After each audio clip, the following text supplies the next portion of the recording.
L'édition du soir constatait qu'il régnait une agitation permanente dans le quartier Saint-Roch, que les lieux avaient été l'objet d'un second examen, que les témoins avaient été interrogés de nouveau, mais tout cela sans résultat. Cependant, un post-scriptum annonçait qu'Adolphe Lebon, le commis de la maison de banque, avait été arrêté et incarcéré, bien que rien dans les faits déjà connus ne parût suffisant pour l'incriminer. Dupin semblait s'intéresser singulièrement à la marche de cette affaire. Autant du moins que j'en pouvais juger par ses manières, car il ne faisait aucun commentaire. Ce fut seulement après que le journal eut annoncé l'emprisonnement de Lebon qu'il me demanda quelle opinion j'avais relativement à ce double meurtre. Je ne pus que lui confesser que j'étais comme tout Paris et que je le considérais comme un mystère insoluble. Je ne voyais aucun moyen d'attraper la trace du meurtrier. « Nous ne devons pas juger des moyens possibles, » dit Dupin, par une instruction embryonnaire. La police parisienne, si vantée pour sa pénétration, est très rusée, rien de plus. Elle procède sans méthode et n'a pas d'autre méthode que celle du moment. On fait ici un grand étalage de mesures, mais il arrive souvent qu'elles sont si intempestives et si mal appropriées au but qu'elles font penser à Monsieur Jourdain qui demandait sa robe de chambre pour mieux entendre la musique. Monsieur Jourdain. Ah, Molière, mais bien sûr! C'est dans Le bourgeois gentilhomme. Les résultats obtenus sont quelquefois surprenants, mais ils sont, pour la plus grande partie, simplement dus à la diligence et à l'activité. Dans le cas où ces facultés sont insuffisantes, les plans ratent. Vidocq, par exemple, était bon pour deviner. C'était un homme de patience, mais sa pensée n'étant pas suffisamment éduquée, il faisait continuellement fausse route, par l'ardeur même de ses investigations. Il diminuait la force de sa vision en regardant l'objet de trop près. Il pouvait peut-être voir un ou deux points avec une netteté singulière, mais par le fait même de son procédé, il perdait l'aspect de l'affaire prise dans son ensemble. The big picture, you know. Cela peut s'appeler le moyen d'être trop profond. La vérité n'est pas toujours dans un puits. En somme, quant à ce qui regarde les notions qui nous intéressent de plus près, je crois qu'elle est invariablement à la surface. Nous la cherchons dans la profondeur de la vallée. C'est au sommet des montagnes que nous la découvrirons. On trouve dans la contemplation des corps célestes des exemples et des échantillons excellents de ce genre d'erreur. Jetez sur une étoile un rapide coup d'œil, regardez-la obliquement en tournant vers elle la partie latérale de la rétine, beaucoup plus sensible à une lumière faible que la partie centrale.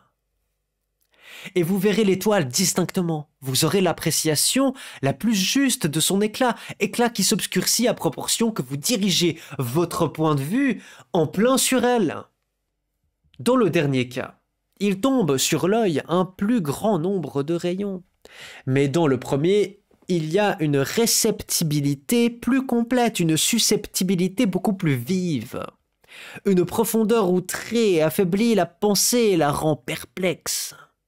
Et il est possible de faire disparaître Vénus elle-même du firmament par une attention trop soutenue, trop concentrée, trop directe.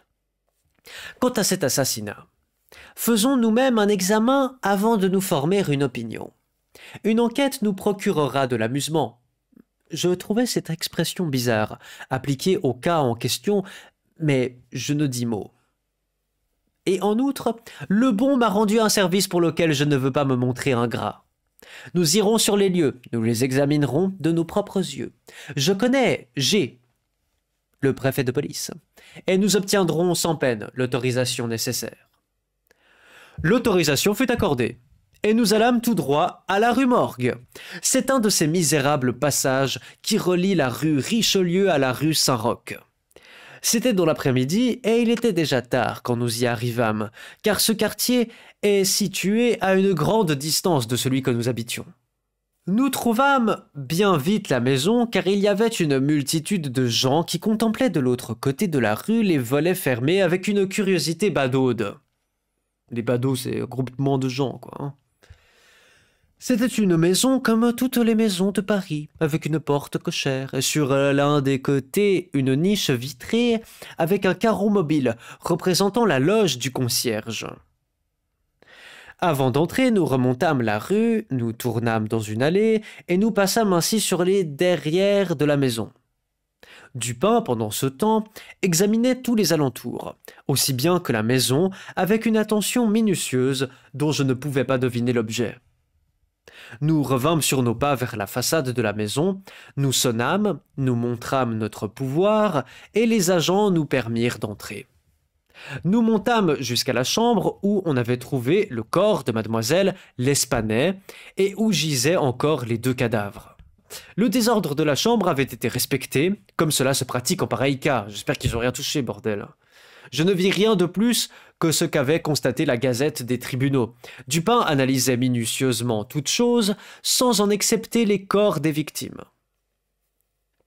Nous passâmes ensuite dans les autres chambres et nous descendîmes dans les cours, toujours accompagnés par un gendarme. Cet examen dura fort longtemps et il était nuit quand nous quittâmes la maison. En retournant chez nous, mon camarade s'arrêta quelques minutes dans les bureaux d'un journal quotidien. J'ai dit que mon ami avait toutes sortes de bizarreries et que je les ménageais, car ce mot n'a pas d'équivalent en anglais. Ah, c'est lui qui parle, ok, ouais, non, parce que lui, il est anglais, mais Dupin est français, c'est pour ça qu'il dit ça. J'ai dit que mon ami avait toutes sortes de bizarreries et que je les ménageais, car ce mot n'a pas d'équivalent en anglais. Il entrait maintenant dans sa fantaisie de se refuser à toute conversation relativement à l'assassinat jusqu'au lendemain midi.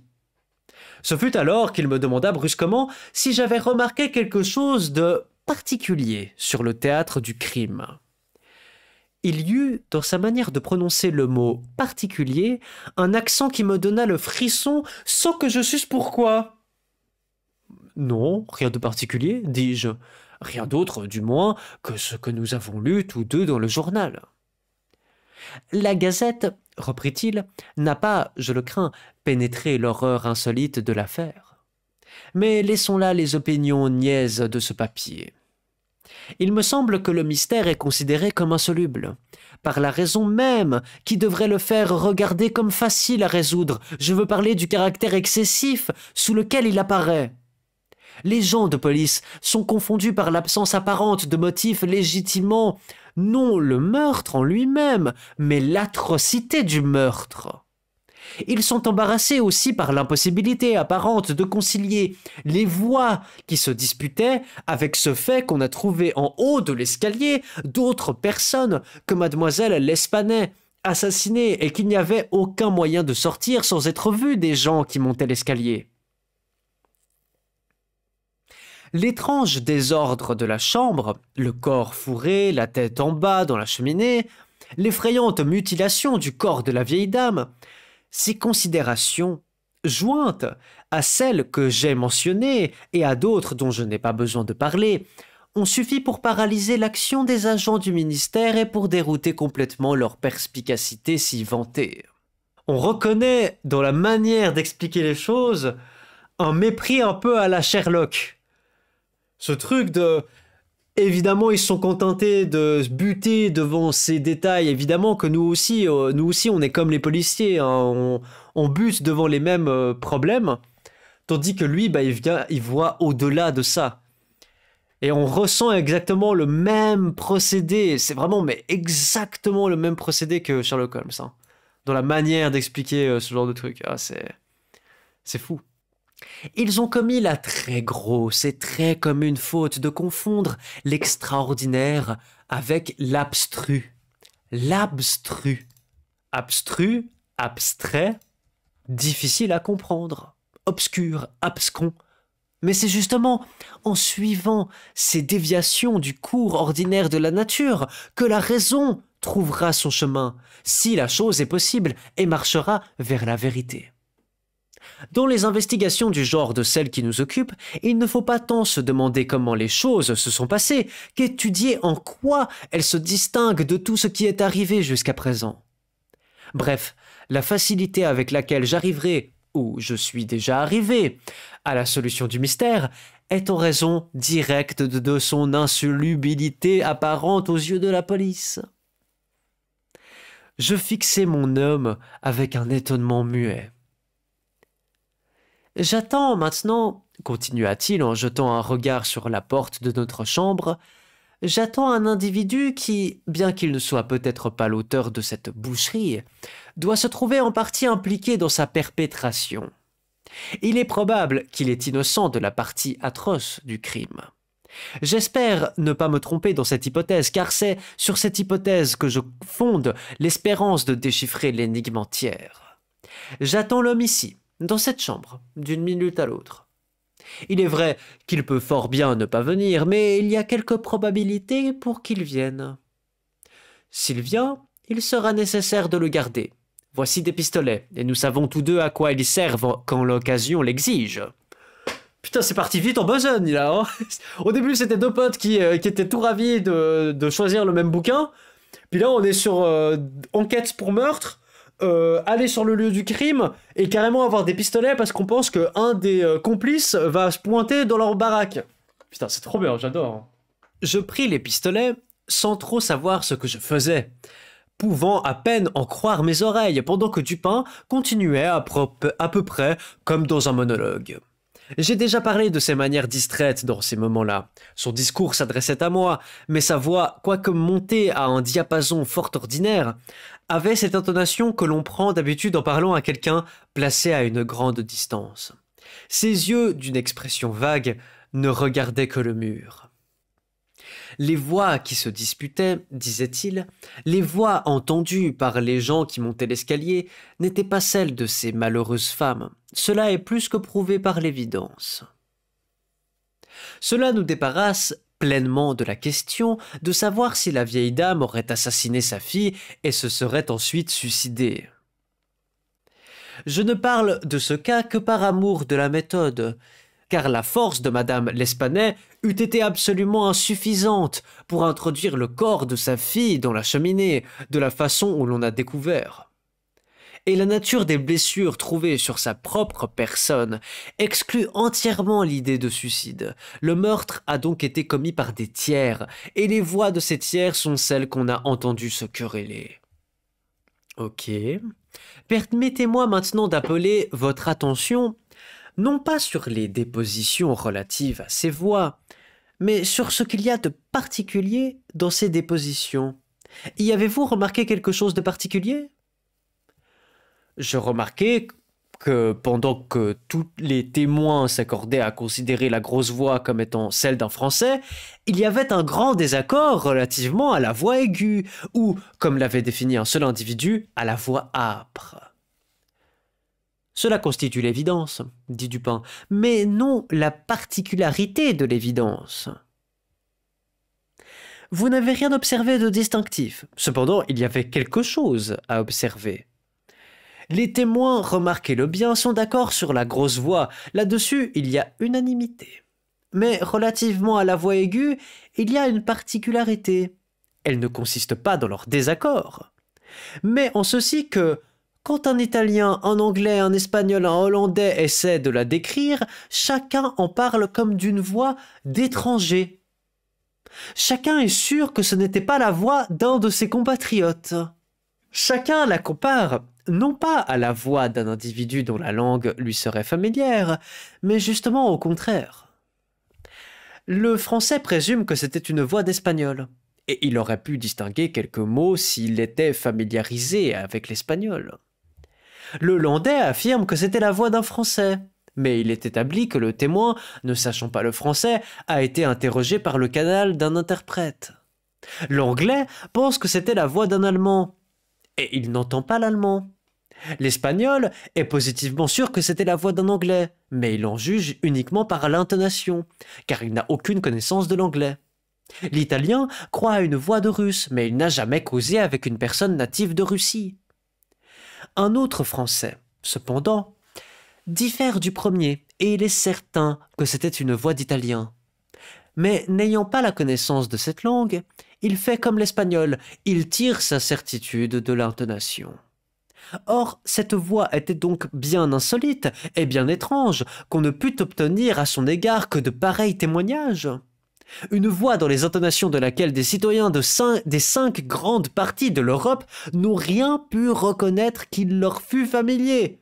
Vous me direz que c'était peut-être la voix d'un Asiatique ou d'un Africain.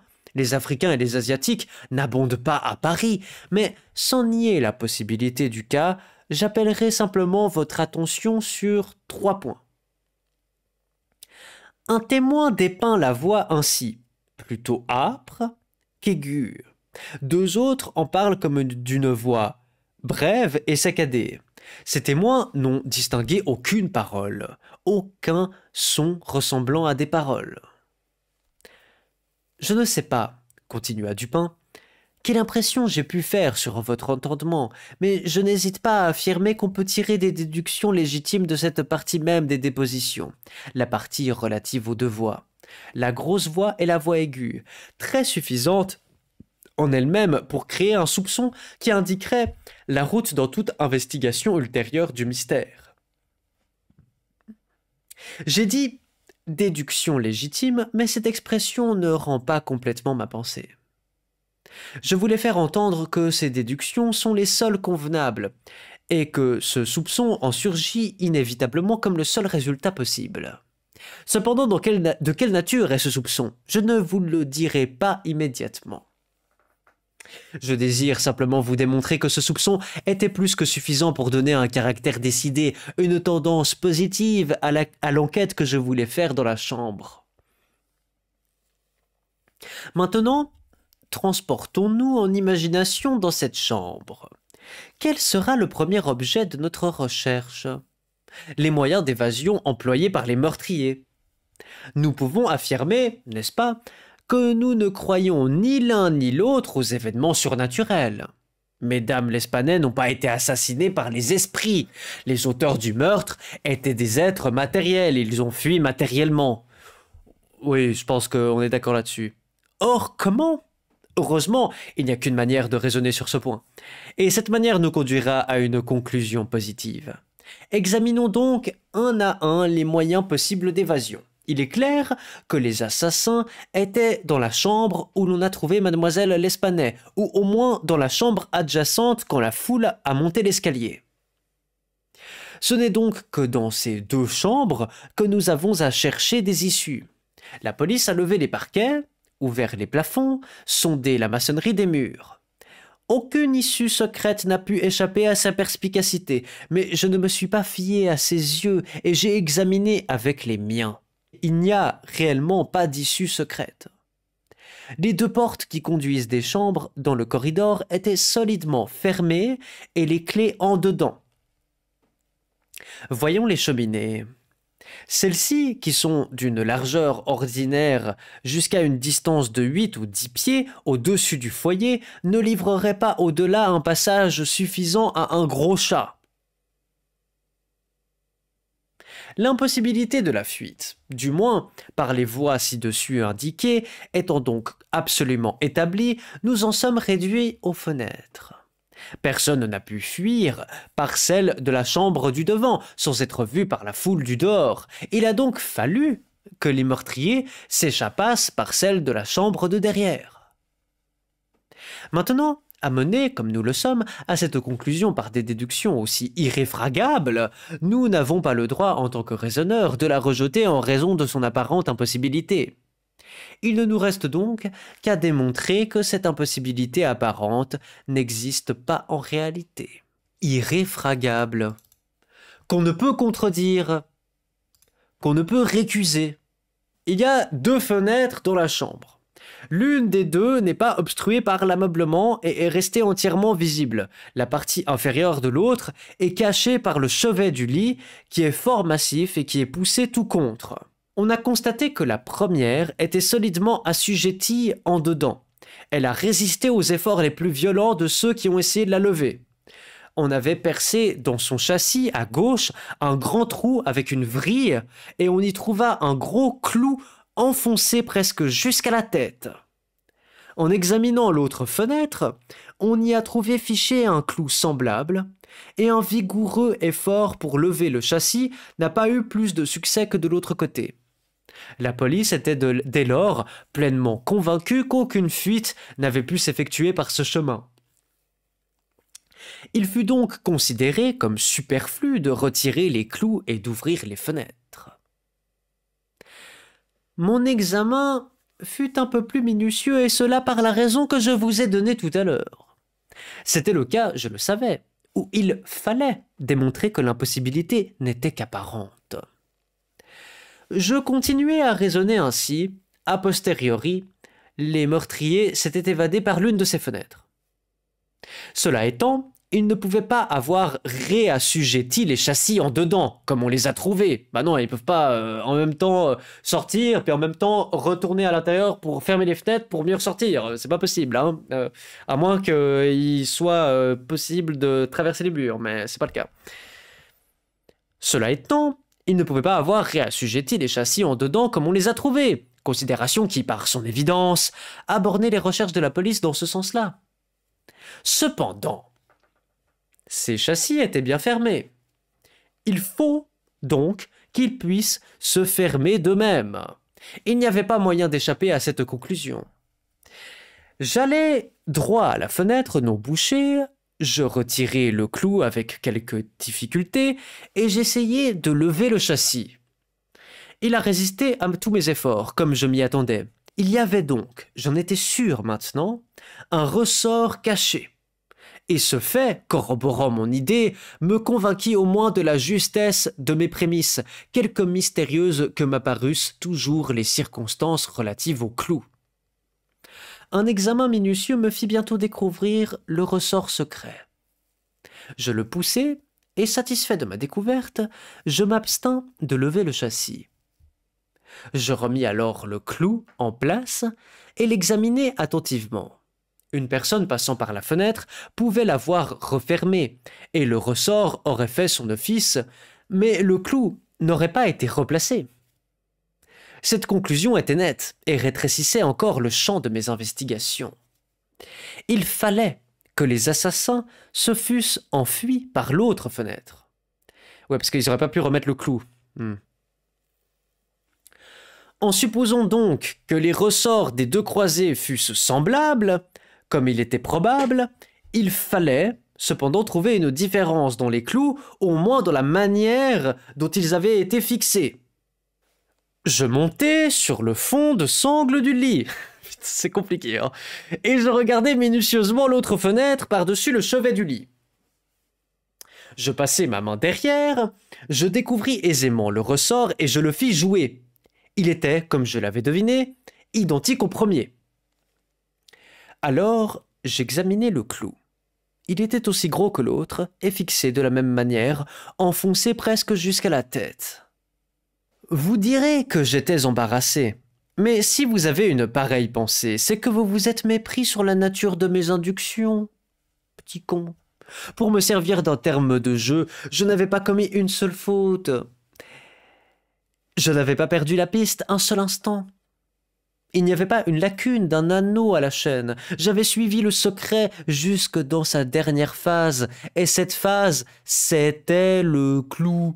Il ressemblait, dis-je, sous tous les rapports, à son voisin de l'autre fenêtre. Mais ce fait, quelque concluant qu'il fût en apparence, devenait absolument nul en face de cette considération dominante, à savoir que là, à ce clou, finissait le fil conducteur.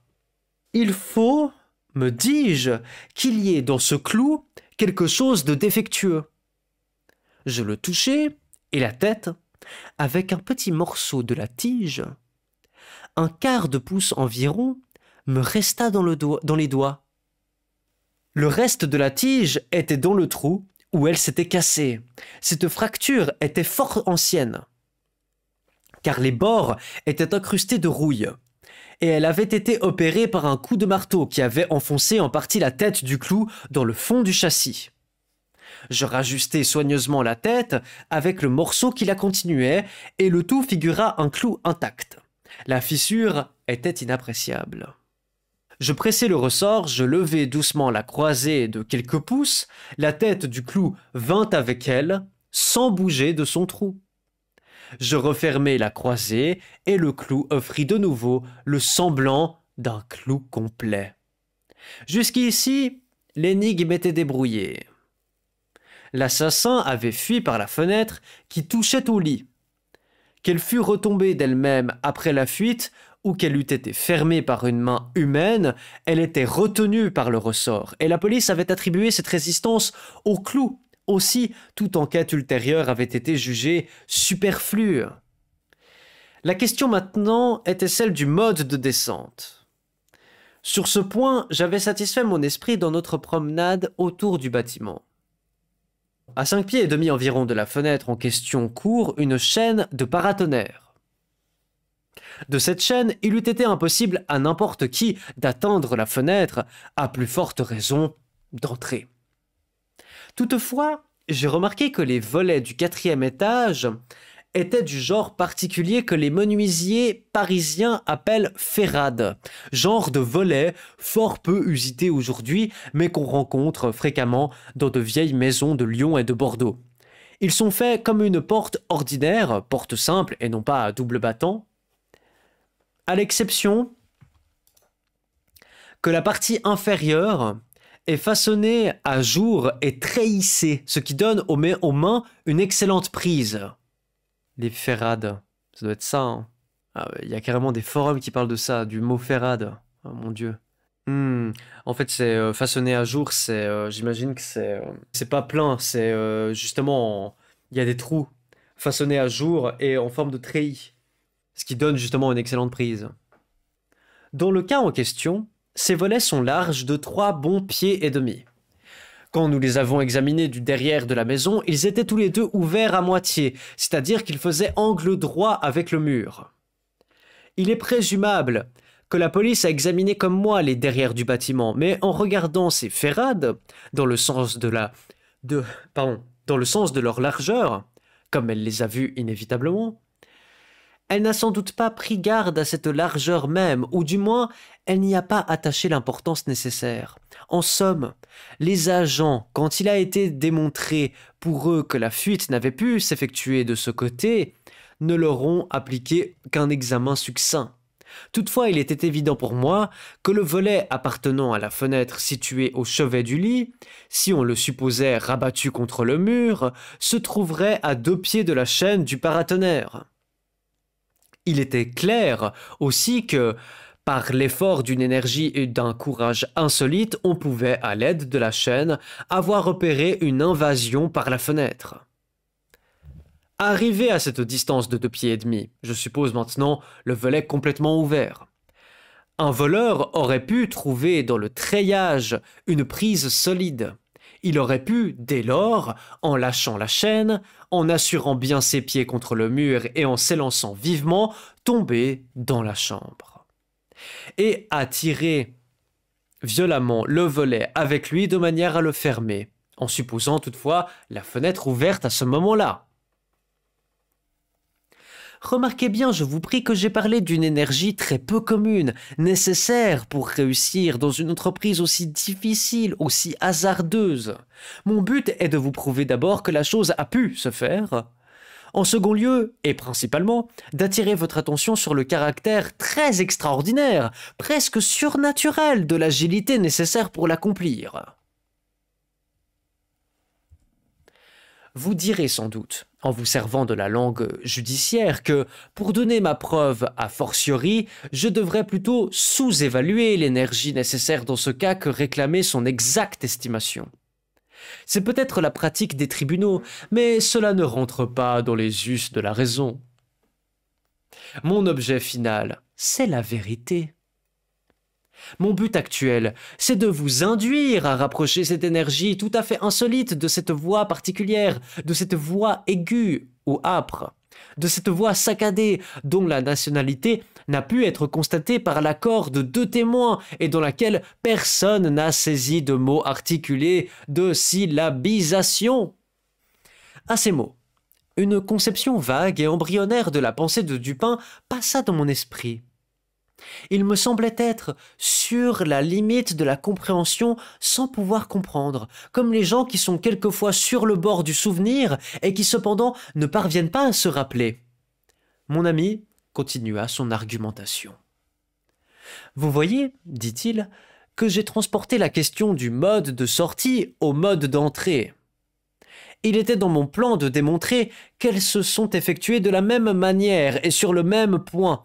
Retournons maintenant dans l'intérieur de la chambre. Examinons toutes les particularités. Les tiroirs de la commode, dit-on, ont été mis au pillage, et cependant on y a trouvé plusieurs articles de toilette intacts. Cette conclusion est absurde. C'est une simple conjecture, une conjecture passablement niaise et rien de plus. Comment pouvons-nous savoir que les articles trouvés dans les tiroirs ne représentent pas tout ce que les tiroirs contenaient? C'est vrai? Madame L'Espanais et sa fille menaient une vie excessivement retirée, ne voyaient pas le monde, sortaient rarement, avaient donc peu d'occasion de changer de toilette. Ceux qu'on a trouvés étaient au moins d'aussi bonne qualité qu'aucun de ceux que possédaient vraisemblablement ces dames. Et si un voleur en avait pris quelques-uns, pourquoi n'aurait-il pas pris les meilleurs? Pourquoi ne les aurait-il pas tous pris? Bref, pourquoi aurait-il abandonné les 4000 francs en or pour s'empêtrer d'un paquet de linge? Pourquoi?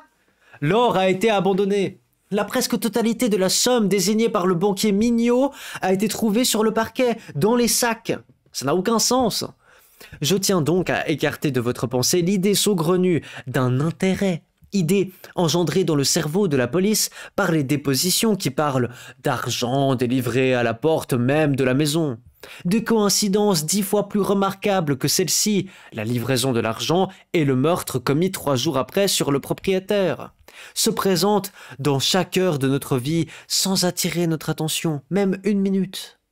En général, les coïncidences sont de grosses pierres d'achoppement dans la route de ces pauvres penseurs mal éduqués qui ne savent pas le premier mot de la théorie des probabilités, théorie à laquelle le savoir humain doit ses plus glorieuses conquêtes et ses plus belles découvertes.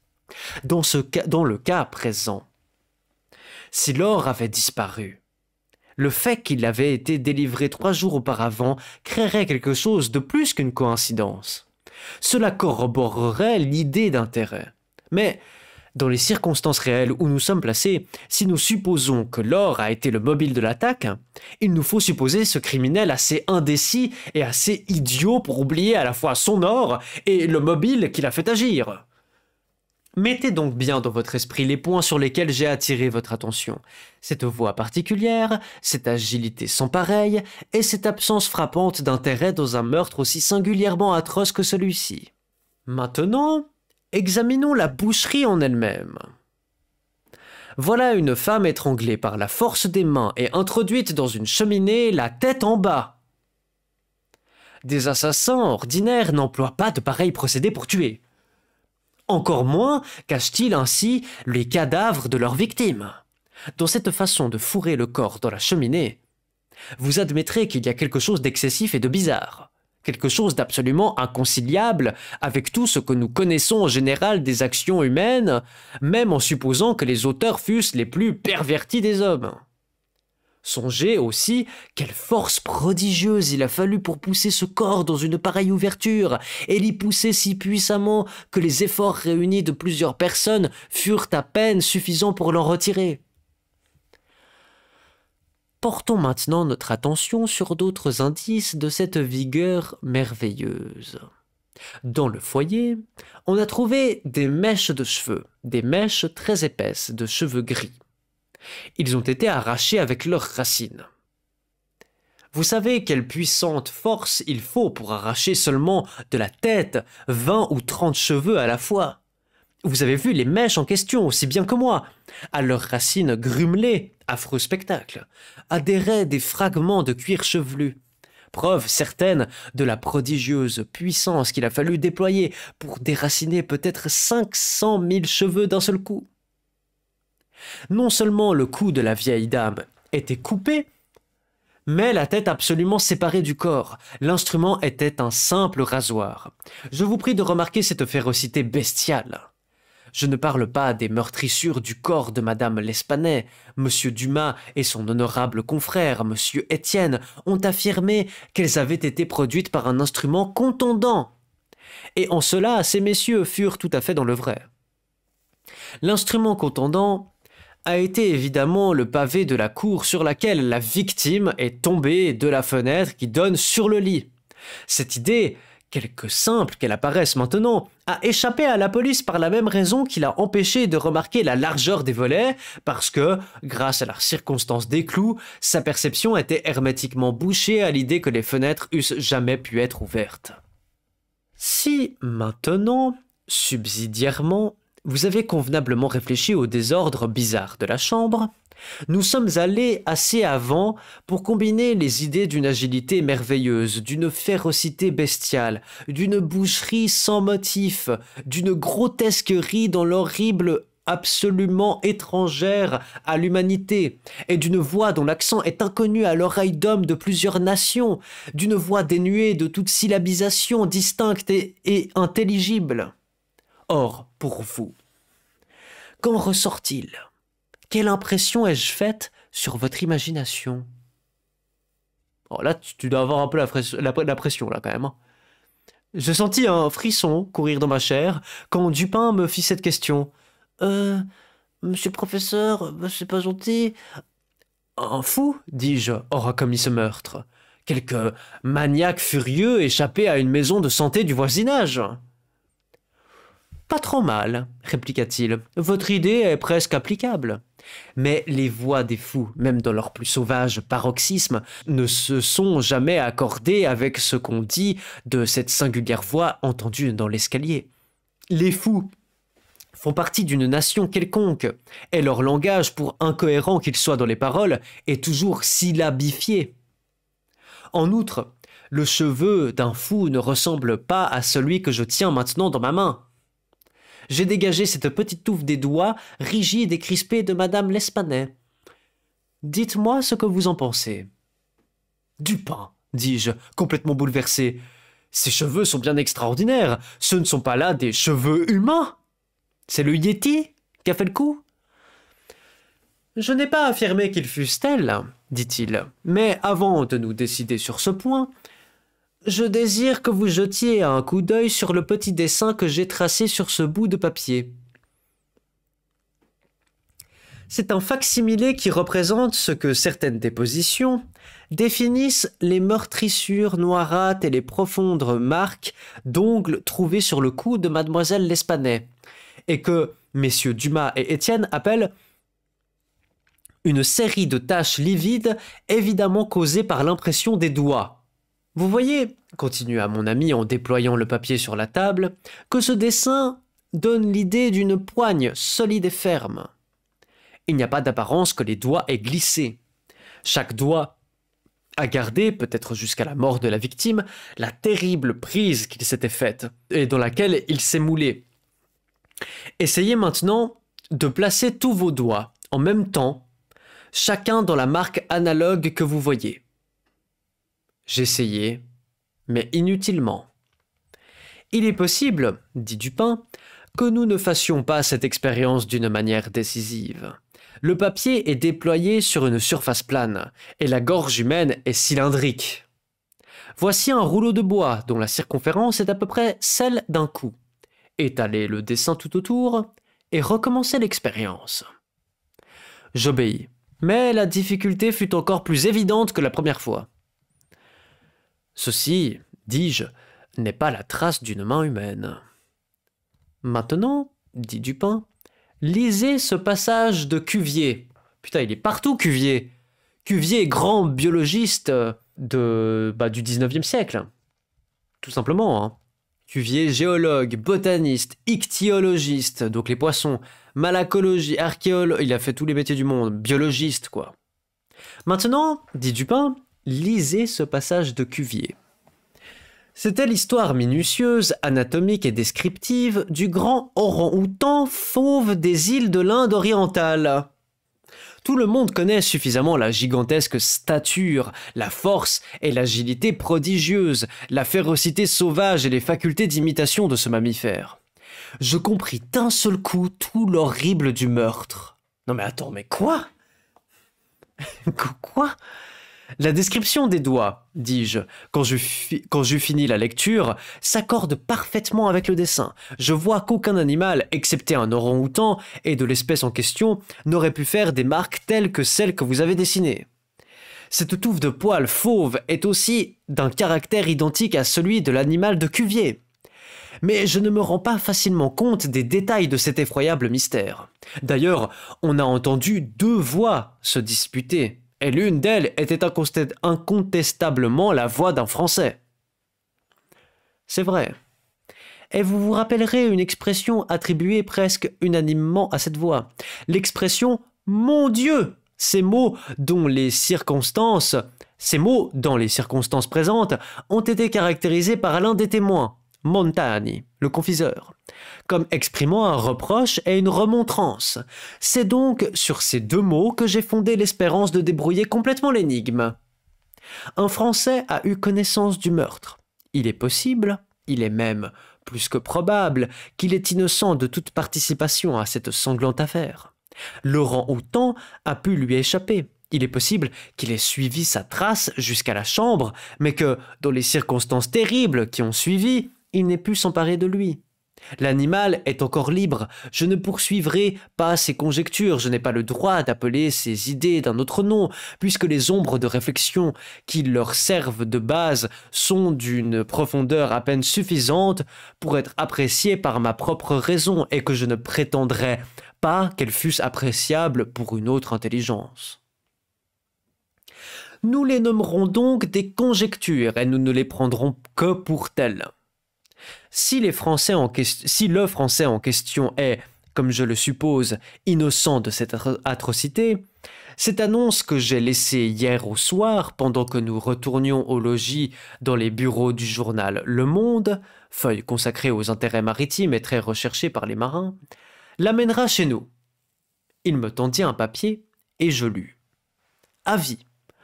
On a trouvé dans le bois de Boulogne, le matin du courant, c'était le matin de l'assassinat, de fort bonne heure, un énorme orang-outan fauve de l'espèce de Bornéo. Le propriétaire, qu'on sait être un marin appartenant à l'équipage d'un navire maltais, peut retrouver l'animal après en avoir donné un signalement satisfaisant et remboursé quelques frais à la personne qui s'en est emparée et qui l'a gardé. S'adresser rue telle et telle, numéro tel et tel, faubourg Saint-Germain, au 3e. Comment avez-vous pu, demandai-je à Dupin, savoir que l'homme était un marin et qu'il appartenait à un navire maltais? Je ne le sais pas, dit-il. Je n'en suis pas sûr. Voici toutefois un petit morceau de ruban qui, si j'en juge par sa forme et son aspect graisseux, a évidemment servi à nouer les cheveux en une de ces longues queues qui rendent les marins si fiers et si faraud. En outre, ce nœud est un de ceux que peu de personnes savent faire, excepté les marins, et il est particulier aux Maltais. J'ai ramassé le ruban au bas de la chaîne du paratonnerre. Il est impossible qu'il ait appartenu à l'une des 2 victimes. Après tout, si je me suis trompé en induisant de ce ruban que le Français est un marin appartenant à un navire maltais, je n'aurais fait de mal à personne avec mon annonce. Si je suis dans l'erreur, il supposera simplement que j'ai été fourvoyé par quelques circonstances dont il ne prendra pas la peine de s'enquérir. Mais si je suis dans le vrai, il y a un grand point de gagné. Le Français qui a connaissance du meurtre, bien qu'il en soit innocent, hésitera naturellement à répondre à l'annonce, à réclamer son orang-outan. Il raisonnera ainsi. Je suis innocent, je suis pauvre, mon orang-outan est d'un grand prix. C'est presque une fortune dans une situation comme la mienne. Pourquoi le perdrais-je par quelque niaise appréhension de danger? Le voilà, il est sous ma main. On l'a trouvé dans le bois de Boulogne, à une grande distance du théâtre du meurtre. Soupçonnera-t-on jamais qu'une bête brute ait pu faire le coup? La police est dépistée. Elle n'a pu retrouver le plus petit fil conducteur. Quand même on serait sur la piste de l'animal, il serait impossible de me prouver que j'ai eu connaissance de ce meurtre, ou de m'incriminer en raison de cette connaissance. Enfin, et avant tout, je suis connu. Le rédacteur de l'annonce me désigne comme le propriétaire de la bête, mais je ne sais pas jusqu'à quel point s'étend sa certitude. Si j'évite de réclamer une propriété d'une aussi grosse valeur, qui est connue pour m'appartenir, je puis attirer sur l'animal un dangereux soupçon. Ce serait de ma part une mauvaise politique d'appliquer l'attention sur moi ou sur la bête. Je répondrai décidément à l'avis du journal. Je reprendrai mon orang-outan et je l'enfermerai solidement jusqu'à ce que cette affaire soit oubliée. En ce moment, nous entendîmes un pas qui montait l'escalier. « Apprêtez-vous, dit Dupin. Prenez vos pistolets, mais ne vous en servez pas. Ne les montrez pas avant un signal de moi. » On avait laissé ouverte la porte cochère et le visiteur était entré sans sonner et avait gravi plusieurs marches de l'escalier. Mais on eût dit maintenant qu'il hésitait. Nous l'entendions redescendre. Dupin se dirigea vivement vers la porte quand nous l'entendîmes qui remontait. Cette fois, il ne battit pas en retraite, mais s'avança délibérément et frappa à la porte de notre chambre. « Entrez, dit Dupin d'une voix gaie et cordiale. Un homme se présenta. C'était évidemment un marin, un grand, robuste et musculeux individu, avec une expression d'audace de tous les diables qui n'était pas du tout déplaisante. Sa figure, fortement hâlée, était plus qu'à moitié cachée par les favoris et les moustaches. Hâlé, c'est bronzé. Il portait un gros bâton de chêne, mais ne semblait pas autrement armé. Il nous salua gauchement et nous souhaita le bonsoir avec un accent français qui, bien que légèrement bâtardé de Suisse, rappelait suffisamment une origine parisienne. « Asseyez-vous, mon ami, dit Dupin. Je suppose que vous venez pour votre orang-outan. Sur ma parole, je vous l'envie presque. Il est remarquablement beau et c'est sans doute une bête d'un grand prix. Quel âge lui donnez-vous bien ?» Le matelot aspira longuement, de l'air d'un homme qui se trouve soulagé d'un poids intolérable, et répliqua d'une voix assurée. « Je ne saurais trop vous dire. Cependant, il ne peut guère avoir plus de 4 ou 5 ans. Est-ce que vous l'avez ici ?»« Oh non, nous n'avions pas de lieu commode pour l'enfermer. Il est dans une écurie de manège près d'ici, rue Dubourg. Vous pourrez la voir demain matin. Ainsi vous êtes en mesure de prouver votre droit de propriété ?»« Ah oui, monsieur, certainement. »« Je serais vraiment peiné de m'en séparer, dit Dupin. »« Je n'entends pas, dit l'homme, que vous ayez pris tant de peine pour rien. Je n'y ai pas compté. Je paierai volontiers une récompense à la personne qui a retrouvé l'animal. Une récompense raisonnable, s'entend. »« Fort bien, répliqua mon ami. Tout cela est fort juste, en vérité. Voyons, que donneriez-vous bien ? Ah, je vais vous le dire. Voici quelle sera ma récompense. Vous me raconterez tout ce que vous savez relativement aux assassinats de la rue Morgue. Hein ? Allez. Dupin prononça ces derniers mots d'une voix très basse et fort tranquillement. Il se dirigea vers la porte avec la même placidité, la ferma et mit la clé dans sa poche. Il tira alors un pistolet de son sein et le posa sans le moindre émoi sur la table. Ah ouais, d'accord, ça rigole pas. La figure du marin devint pourpre, comme s'il en était aux agonies d'une suffocation. Il se dressa sur ses pieds et saisit son bâton, mais une seconde après, il se laissa retomber sur son siège, tremblant violemment et la mort sur le visage. Il ne pouvait articuler une parole. Je le plaignais du plus profond de mon cœur. « Mon ami, dit Dupin d'une voix pleine de bonté, vous vous alarmez sans motif, je vous assure. Nous ne voulons vous faire aucun mal. Sur mon honneur de galant homme et de Français, nous n'avons aucun mauvais dessein contre vous. Je sais parfaitement que vous êtes innocent des horreurs de la rue Morgue. Cependant, cela ne veut pas dire que vous n'y soyez pas quelque peu impliqué. Le peu que je vous ai dit doit vous prouver que j'ai eu sur cette affaire des moyens d'information dont vous ne vous seriez jamais douté. Maintenant, la chose est claire pour nous. Vous n'avez rien fait que vous ayez pu éviter. Rien, à coup sûr, qui vous rende coupable. Vous auriez pu voler impunément. Vous n'avez même pas été coupable de vol. Vous n'avez rien à cacher. Vous n'avez aucune raison de cacher quoi que ce soit. D'un autre côté, vous êtes contraint par tous les principes de l'honneur à confesser tout ce que vous savez. Un homme innocent est actuellement en prison, accusé du crime dont vous pouvez indiquer l'auteur. Pendant que Dupin prononçait ces mots, le matelot avait recouvré en grande partie sa présence d'esprit, mais toute sa première hardiesse avait disparu. « Que Dieu me soit en aide, » dit-il après une petite pause. « Je vous dirai tout ce que je sais sur cette affaire, mais je n'espère pas que vous en croyiez la moitié. Je serais vraiment sot si je l'espérais. Cependant, je suis innocent et je dirai tout ce que j'ai sur le cœur, quand même il m'en coûterait la vie. Voici, en substance, ce qu'il nous raconta. Il avait fait dernièrement un voyage dans l'archipel indien. Une bande de matelots dont il faisait partie débarqua à Bornéo et pénétra dans l'intérieur pour y faire une excursion d'amateurs. Lui et un de ses camarades avaient pris l'orang-outan. Déjà, bon, il faut vraiment être con pour faire ça, mais bon. Ce camarade mourut et l'animal devint donc sa propriété exclusive à lui. Après bien des embarras causés par l'indomptable férocité du captif pendant la traversée, il réussit à la longue à le loger sûrement dans sa propre demeure à Paris. Dans sa propre demeure, non mais il faut vraiment être trop con. Il réussit à la longue à le loger sûrement dans sa propre demeure à Paris, et pour ne pas attirer sur lui-même l'insupportable curiosité des voisins, il avait soigneusement enfermé l'animal jusqu'à ce qu'il eût guéri d'une blessure au pied qu'il s'était faite à bord avec une esquille. Son projet, finalement, était de le vendre. Comme il revenait une nuit, ou plutôt un matin, le matin du meurtre, d'une petite orgie de matelots, il trouva la bête installée dans sa chambre à coucher. Elle s'était échappée du cabinet voisin où il la croyait solidement enfermée. Un rasoir à la main et toute barbouillée de savon, elle était assise devant un miroir et essayait de se raser, comme sans doute elle l'avait vu faire à son maître en l'épiant par le trou de la serrure. Terrifié en voyant une arme si dangereuse dans les mains d'un animal aussi féroce, parfaitement capable de s'en servir, l'homme, pendant quelques instants, n'avait su quel parti prendre. D'habitude, il avait dompté l'animal, même dans ses accès les plus furieux, par des coups de fouet, et il voulut y recourir cette fois encore.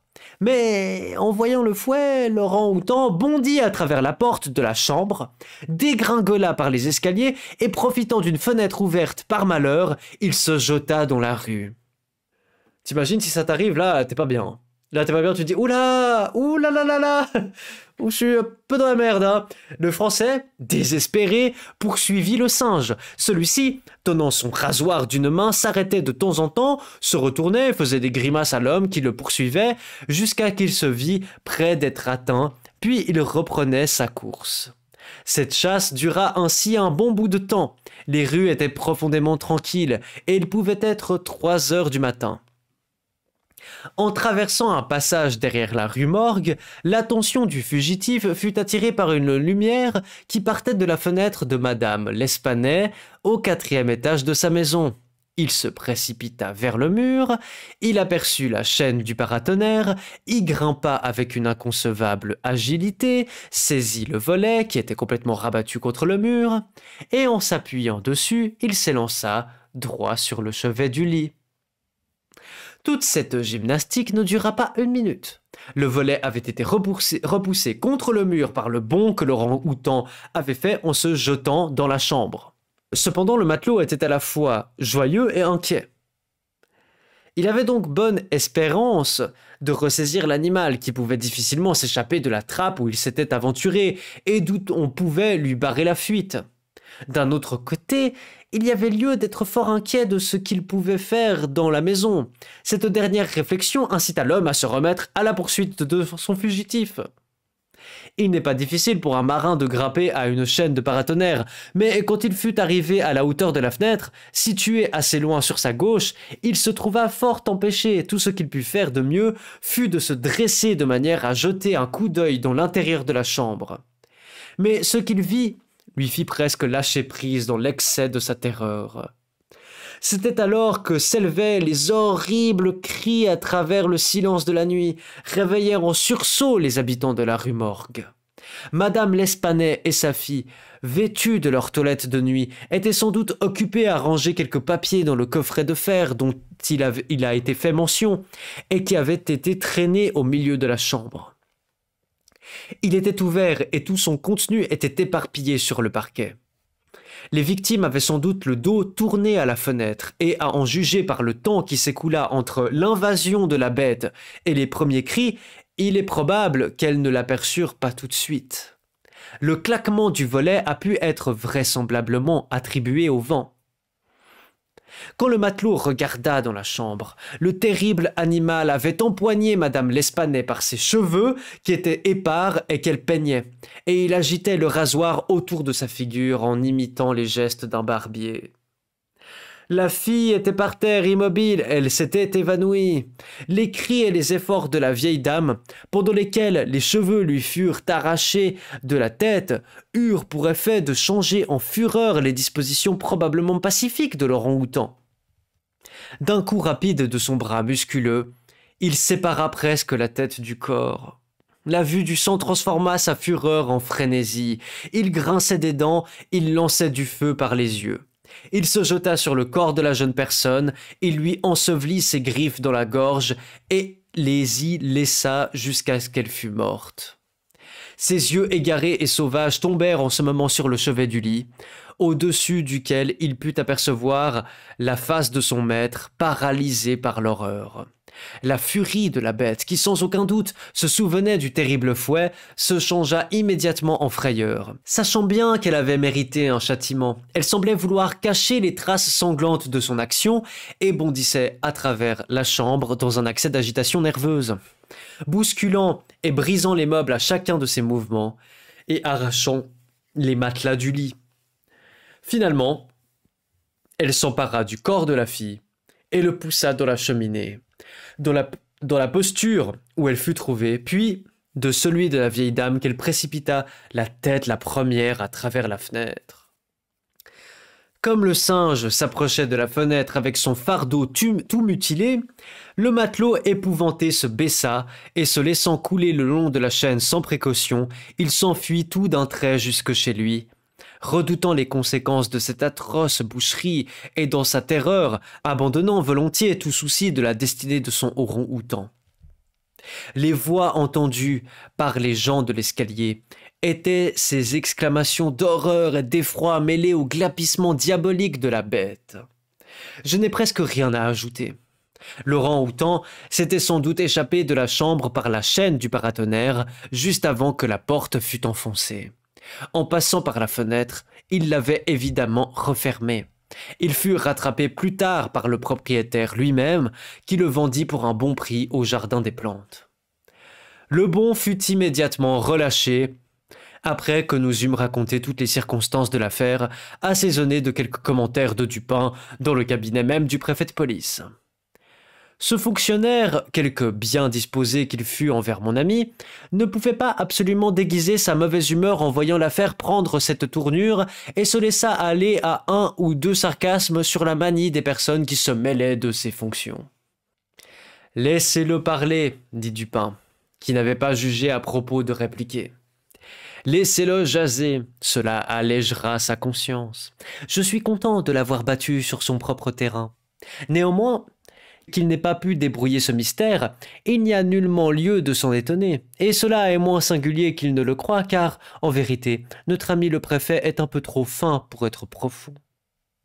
Sa science n'a pas de base, elle est tout en tête et n'a pas de corps, comme les portraits de la déesse Laverna, ou, si vous aimez mieux, tout en tête et en épaules comme une morue. Mais après tout, c'est un brave homme. Je l'adore particulièrement pour un merveilleux genre de Kant, auquel il doit sa réputation de génie. Je veux parler de sa manie de nier ce qui est et d'expliquer ce qui n'est pas. Rousseau, la nouvelle Héloïse. D'accord. On a terminé.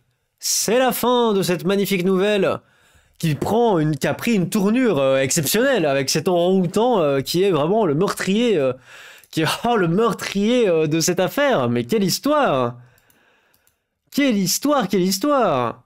Ok, alors attendez, on va quand même regarder la déesse Laverna, la déesse des voleurs, des fourbes. Comme les portraits de la déesse Laverna. Bah attendez, on va voir s'il n'y a pas des portraits du coup. Portrait. Oui, mais en fait c'est... un portrait, forcément, il n'y a pas de base du corps. Hein. Je l'adore particulièrement pour un merveilleux genre de Kant, auquel il doit sa réputation de génie. Je parlais de sa manie de nier ce qui est et d'expliquer ce qui n'est pas. Kant, formalisme excessif, hypocrisie de manière et de langage particulier à une certaine classe de la société anglaise. Lord Byron détestait le cant, où l'hypocrisie des salons et le prenait au tragique. Parole hypocrite. Ouais, c'est un hypocrite, quoi. Hein. Nier ce qui est et expliquer ce qui n'est pas, bah... C'est bien une démarche de quelqu'un qui soit est stupide, soit hypocrite. Mais en tout cas, les amis, quelle nouvelle exceptionnelle. Hein. Vraiment, quelle magnifique nouvelle. Et puis, de temps en temps, on lira quelques nouvelles d'Edgar Allan Poe, comme ça, pour se mettre bien. Pour se mettre bien. Mais quand même, très sympa. Très sympa, j'ai beaucoup aimé. Vraiment, ça m'a tenu en haleine tout le long. Tout le long, merci pour ce live, j'ai passé les plus 3 heures avec toi et c'est très sympa. Bah écoute, merci beaucoup, ça fait plaisir. Sur ce, je vous souhaite une très belle nuit, une très belle soirée, et puis à jeudi. Salut!